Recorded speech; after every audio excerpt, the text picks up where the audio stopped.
शुभ संध्या प्रिय मित्रों, एक बार फिर से आपका स्वागत है आपके अपने एजुकेशन कैप्सूल चैनल पे।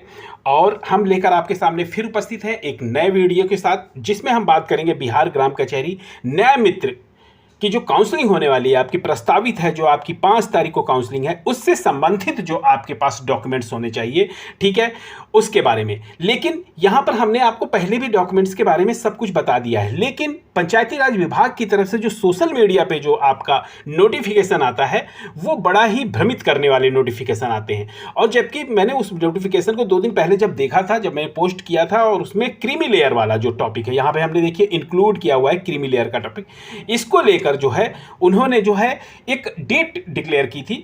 एक्चुअली इसको हम थोड़ा सा करने के लिए हम सबसे पहले चलते हैं, पॉइंट टू पॉइंट बात करते हैं। सबसे पहले हम नोटिफिकेशन की बात करेंगे, ठीक है, फिर जो हमारा लेटर जारी हुआ था उसके बारे में बात करेंगे, और फिर हम बात करेंगे आपका नोटिफिकेशन के बारे में, ठीक है। चलिए सबसे पहले हम इसके जो विज्ञापन जो रिलीज हुआ था उसको देख लेते हैं। आप हमें टेलीग्राम पे भी फॉलो कर सकते हैं नई अपडेट्स पाने के लिए, जहां पे हम बिहार गवर्नमेंट जॉब से संबंधित नई अपडेट्स के लिए आप हमें जरूर फॉलो करें। और नीचे आपको डिस्क्रिप्शन बॉक्स में लिंक मिल जाएगा, वहां से जाकर आप हमें सब्सक्राइब कर सकते हैं टेलीग्राम चैनल। गए हैं विज्ञापन पे, जो कि आपका 3 महीने पहले निकला था। यहाँ पे देखिए पंचायती राज विभाग नियोजन नोटिस संख्या दी हुई है 1420, ठीक है। इसी क्रम में हम नीचे की तरफ बढ़ेंगे। ये देखिए आपका जो ये विज्ञापन जो निकलता है ना, नियोजन नोटिस संख्या निकलता है ना, ये दर्शाता है कि जो भी चीजें इंक्लूड हैं इसी के तहत आप पूरी भर्ती को करेंगे। और इसकी नोटिफिकेशन निकल जाने के बाद, एक बार फॉर्म फिलअप हो जाने के बाद, इसमें आप कोई संशोधन नहीं कर सकते हैं, ठीक है।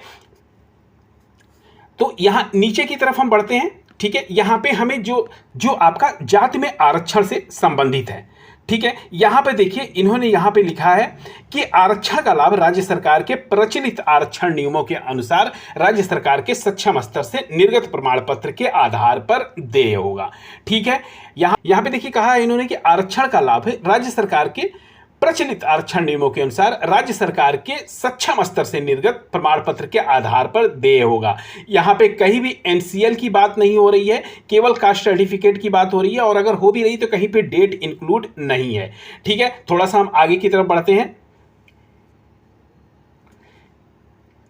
यहां पर इन्होंने देखिए हैंडीकैप्ड और स्वतंत्रता संग्राम सेनानी की बात की है। यहाँ पे 50% महिला अभ्यर्थी का जो भी है, इसमें 50% सीटें जो हैं ये महिला अभ्यर्थी के लिए थी, ठीक है। ये सारी चीज़ें।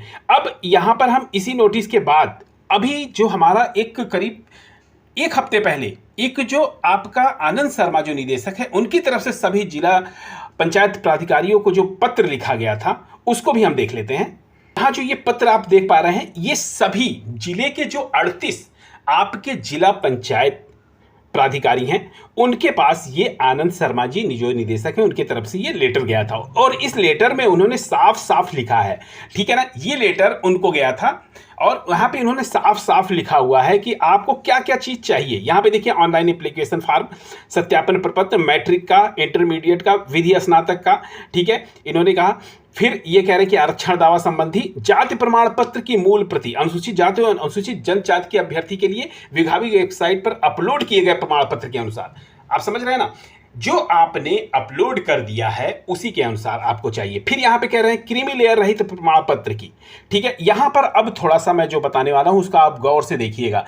यहां पर देखिए क्रीमी लेयर की बात हो रही है, ठीक है, क्रीमी लेयर की बात हो रही है। तो यहां पे क्या कहेगा, क्रीमी लेयर रहित प्रमाण पत्र की मूल प्रति पिछड़ा वर्ग तथा अति पिछड़ा वर्ग के लिए विभागीय वेबसाइट पे अपलोड किए गए प्रमाण पत्र के अनुसार, ठीक है। यहां पे दूसरा कॉलम जो है आर्थिक रूप से कमजोर वर्ग के लिए निर्गत प्रमाण पत्र, ठीक है। यहां पे देखिए जब भी ईडब्ल्यूएस की बात हो रही है तो इन्होंने साफ साफ इंक्लूड किया है कि 1/2/24 से लेकर 15/2/25 तक होगा, ठीक है। लेकिन क्रीमी लेयर में ऐसा नहीं है, ठीक है। अब आप इसको समझ जाइए कि जब इन्होंने 38 जिला पंचायत राज प्राधिकारी को इन्होंने लेटर में ये इंक्लूड किया, और ये सारी चीजें यथावत रहनी चाहिए थी जो इन्होंने सोशल मीडिया पे जो इन्होंने निकाला था अपना नोटिफिकेशन, ठीक है। अब हम यही कहेंगे कि उन्होंने त्रुटिवश इसी को कॉपी पेस्ट किया है, दिनांक 1/2/24 से लेकर 15/2/25, इसको इन्होंने A to Z copy paste इस पे भी कर दिया क्रीमी लेयर पे। आप एक बात और बताइए, देखिए जो एक बात आप और समझ लीजिए कि जो भी राज्य सरकार जो क्रीमी लेयर का एनसीएल का जो प्रमाण पत्र जारी करती हैं वो 3 इयर्स के लिए होता है, ठीक है। और जो आपका केंद्र सरकार से होता है वो 1 इयर्स का होता है, ठीक है। और फॉर्म भरते वक्त आपसे कहीं भी ये नहीं दर्शाया गया था कि आपके पास 1/2/24 से लेके 15/2/24 का क्या क्रीमी लेयर का प्रमाण पत्र रहना चाहिए, ऐसा कहीं भी नहीं है, ठीक है। और यहां पर जो है जब यहाँ पे निदेशक के द्वारा जो लेटर भेजा जा रहा था, भेजा गया है इसमें भी कहीं नहीं दर्शाया गया है, ठीक है। तो ये एक बीच में नई चीज आई है और हम इसको यही कहेंगे कि ये सोशल मीडिया जो अकाउंट हैंडल करते हैं इन्होंने त्रुटिवश वो चीज इंक्लूड की है, जिससे आप लोगों में अफरा तफरी मची कि क्रीमी लेयर रहित प्रमाण पत्र हम कैसे बनवाएंगे और क्या करेंगे अब, ठीक है। तो इसके लिए घबराने की बिल्कुल जरूरत नहीं है। ये जो प्रति है, ठीक है, इस प्रति को आप हमारे टेलीग्राम से जो है इसको डाउनलोड कर लीजिएगा। हमने का पूरा जो है ये दिया हुआ है। इस चेकलिस्ट को आप दिखा सकते हैं अगर वो कुछ कहते हैं कि ये देखिए आप, और ये आपको लेटर मिलेगा भी वहां पर, आप यकीन मानिए ये कॉलम आपको भराया जाएगा, ठीक है। आप देखिए ना यहां पर चेकलिस्ट देखिए, जब आप जाएंगे ना काउंसलिंग के लिए तो यहां पे देखिए अभ्यर्थी का नाम लिखवाएंगे। वहां पर जब आप काउंसलिंग करा रहे होंगे तो उसके पहले आपको फॉर्म फिलअप कराएंगे तो कहेंगे कि आप पद का नाम लिखिए, एप्लीकेशन आईडी नंबर लिखिए, जो फॉर्म में आपने एप्लीकेशन आईडी थी वो डालेंगे, अनुशंसित कोड जो है वो बताएंगे, फिर यहां पर जांच टीम के समझ के प्रस्तुत किया गया तो वहां पे टिक मार्क करेंगे और इसी से मिलाएंगे। यहां पर देखिए आप, इसीलिए तो मैं कह रहा हूं, बार बार इसको इंगित कर रहा हूं कि क्रीमी लेयर रहित प्रमाण पत्र में कहीं भी डेट इंक्लूड की ही नहीं गई है, तो इसलिए आपको परेशान होने की बिल्कुल जरूरत नहीं है, ठीक है। अब हम देख लेते हैं उस जो आपका सोशल मीडिया अकाउंट पे जो हैंडल हो रहा है उसको हम एक बार देख लेते हैं, ठीक है। तो यहां पर हम आ गए हैं जो आपका सोशल मीडिया अकाउंट पे जो इन्होंने बिहार पंचायती राज विभाग की तरफ से जो उनका सोशल मीडिया अकाउंट का हैंडल है वहां से इसको प्रकाशित किया गया था, जिसको लेकर आप में अफरा तफरी मची हुई थी इसको लेकर। अब यहां पे देखिए इन्होंने यहां पे नीचे की तरफ अगर हम आते हैं 1 सेकेंड, यहां पर देखिए इसी 2 कॉलम को देखना है हमें। ये आपका क्रीमी लेयर हुआ और ये आर्थिक वर्ष से कमजोर वाला, ठीक है। यहां पर आपको नहीं लगता कि ये देखिए ये दिनांक यहां और ये निर्गत, और ये दिनांक यहां 1/2/2024 से 15/2/2025 के बीच निर्गत। यहां पे भी देखिए लिखा हुआ है दिनांक 1/2/24 से 15/2/25 के बीच निर्गत। उठाकर इन्होंने इसको केवल कॉपी पेस्ट किया है, ठीक है। और अगर हम उसको जाते हैं जो आनंद शर्मा निदेशक की तरफ से लेटर जारी हुआ है, यहां पर ये क्रीमी लेयर का कहीं कुछ है ही नहीं, ठीक है, ये है ही नहीं।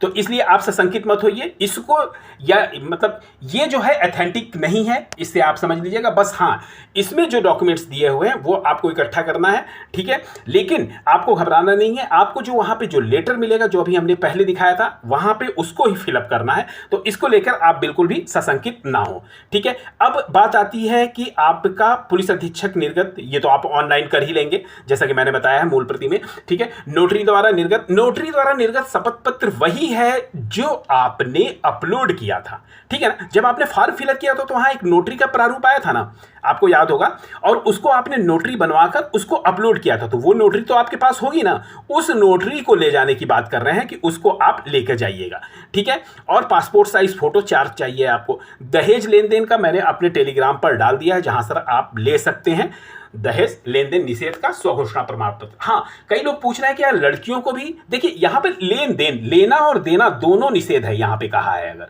ठीक है। तो यहां पर उन्होंने कहा है कि लेन देन निषेध, यानी लड़कियां जो है, लड़की के पक्ष वाले क्या करते हैं, देते हैं ना, और लड़के के पक्ष वाले लेते हैं दहेज। तो यहां पे लेन देन दोनों को निषेध है, यानी लड़की को भी ये प्रोफार्मा भरना है और लड़के को भी ये प्रोफार्मा भरना है, ठीक है। यहां तक आपकी बात क्लियर हो गई है। और इसके लिए, और ऊपर जो एक है उसके लिए तो पर्टिकुलर मैंने वीडियो बनाकर डाल ही दिया है, विधि स्नातक वाला, ठीक है। तो इसमें जो है आपको अटेस्टेड कराना है, हाँ, और इसकी 2-2 प्रति जरूर आप फोटोकॉपी करा लीजिएगा, ठीक है, समझ रहे हैं ना, 2-2 प्रति जरूर रखिएगा। और सारे डॉक्यूमेंट्स तो मैंने आपको बता ही दिए हैं। देखिए सत्यापन प्रपत्र जो है आपको हमारे टेलीग्राम चैनल या वेबसाइट से भी मिल जाएगा, टेलीग्राम चैनल से भी मिल जाएगा, आप दोनों जगह से ले सकते हैं, ठीक है। उसको लेके उसको 2 प्रति में भरना है, जो 5 पेज का है। उसके लिए भी मैंने पिछले वीडियो में भर के बताया भी था, भरा नहीं था, मैंने एक मौखिक रूप से आपको बता दिया था कहाँ कहाँ क्या क्या फिल करना है। तो ये वीडियो लाने का मेरा बस इतना ही मतलब था कि आप बिल्कुल घबराए ना, एनसीएल को लेकर ऐसा कुछ भी नहीं होने वाला। आप जाइएगा, जो भी, देखिए सीधी सी बात है, यहाँ पर आप एक बात समझिए ना, कुछ भी अलग नहीं करना है आपको। क्यों नहीं अलग करना है कि जो डॉक्यूमेंट्स आप अपलोड किए हैं फॉर्म भरते वक्त, ठीक है, उसको चेक किया गया ना, प्रोविजनल मेरिट लिस्ट निकली ना आपकी। प्रोविजनल मेरिट लिस्ट क्यों निकली? क्योंकि आपके डॉक्यूमेंट्स जो नहीं सही थे उसके आगे वहां पर एक्सेप्टेड नहीं लिखते, वहां पर अप्रूव नहीं लिखते, वहां पे कैंसिल लिख देते। लेकिन यहां पर अगर आपका अप्रूव है तो यानी आपकी सारे डॉक्यूमेंट सही है, बस उनकी आपकी मूल प्रति लेकर जानी है और आपको काउंसलिंग करानी। तो इसमें बिल्कुल भी मतलब आप चिंतित ना हो, घबराएं नहीं, ठीक है। तो ये एक संक्षिप्त सा वीडियो लाने का मेरा बस लोगों के मन में जो भी शंकाएं हैं, सशंकित हैं, तो वो दूर कर सकूं, ठीक है। फिर मिलते हैं ऐसी वैल्यूबल वीडियो के साथ अगले वीडियो में। तब तक के लिए आपका बहुत बहुत धन्यवाद।